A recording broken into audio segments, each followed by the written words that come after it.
part-time player, but you're grabbing chicks like Han did to Princess Leia. Vagina grabber, you're a vagina grabber, vagina grabber, vagina grabber, you're a vagina grabber. I mean, you've called him an asteroid of awfulness. Is that the way to deal with Donald Trump? Is throwing insults at him the way to deal with Donald Trump? Well, he is an asteroid of awfulness. He insults and gropes women. Vagina grabber, you're a vagina grabber. He doesn't speak on behalf of American values, in my view. He certainly doesn't speak on behalf of British values. And what did Theresa May do? She holds his hand as he's walking up the steps to Blenheim Palace. Stop holding his hand, Theresa. Stand up to him. He is a bully. He only respects strength. And you are showing yourself as incredibly weak. You know, this is not the way. We are humiliated by this, and we need to have a leader who will stand up to him. And she has to show a bit of mettle. But we don't know that she's not standing up to him behind closed doors. Right, okay. So apart from the holding the hand and, like, for example, when he's caging children on the Mexican border and separating them from their parents, and the rest of the world are condemning him, what does Theresa May say? Oh, I don't agree with that. That isn't what we would do. I mean, really? Yeah, look at the way in which Angela Merkel was talking to him. You see the photograph of her leaning over him and telling him exactly what was what. And after that G7 meeting, where there was clearly a row and people did stand up to him, he gave people points out of 10 in terms of how much he liked them. And he gave all kinds of leaders points out of 10. And what did he say about Theresa May? He forgot about her. He didn't even give her 1 out of 10. That shows what the approach is and why it is wrong. Your leader, Jeremy Corbyn, says that we need to meet people who have opposing views. Yep. Isn't it important to meet President Trump and explain the different views that Theresa May well have on Brexit or who should lead the United Kingdom, but at least meet them and have that conversation? Oh, yeah, no, I don't have a problem with dialogue. Of course we should have dialogue with him. And of course, you know, but I don't trust her to stand up to him when they're in private, because she won't do it in public. And I just don't believe that she is standing up to him.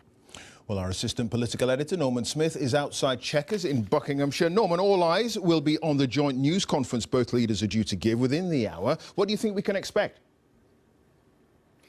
Well, I'm sorry to disappoint, but I suspect it's probably going to be less high noon and more a sort of lovey-dovey display, with both leaders going out of their way to stress their friendship and mutual respect, and Theresa this and Donald that, because the alternative would, frankly, have a very public tussle, which would probably end badly for Theresa May, given that the sort of belligerent, pugnacious public press conference is meat and drink to Donald Trump, and there will be a desire to avoid what risks turning into a major diplomatic rift. But the very fact the two leaders are going to have to put on that sort of performance underlines just how damaging the president's intervention is. On Brexit, publicly trashing Mrs May's approach, aligning himself with the Brexiteers, extolling the virtues of Boris Johnson as a putative Prime Minister.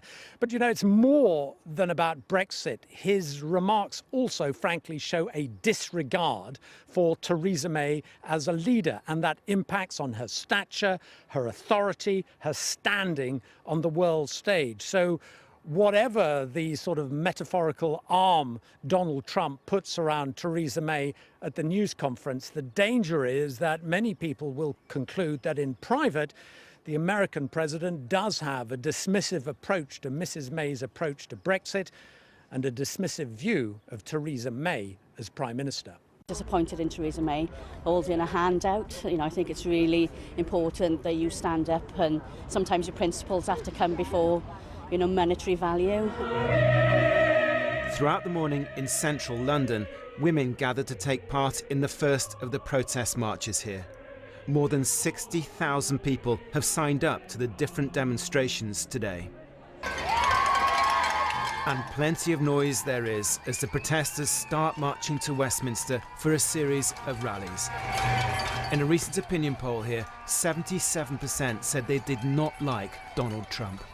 Well, let's see the words we get in the news conference. Is the president going to walk back any of the remarks he made about Theresa May not listening to his advice, walking back that it would kill any trade deal if Theresa May sticks with her soft Brexit position?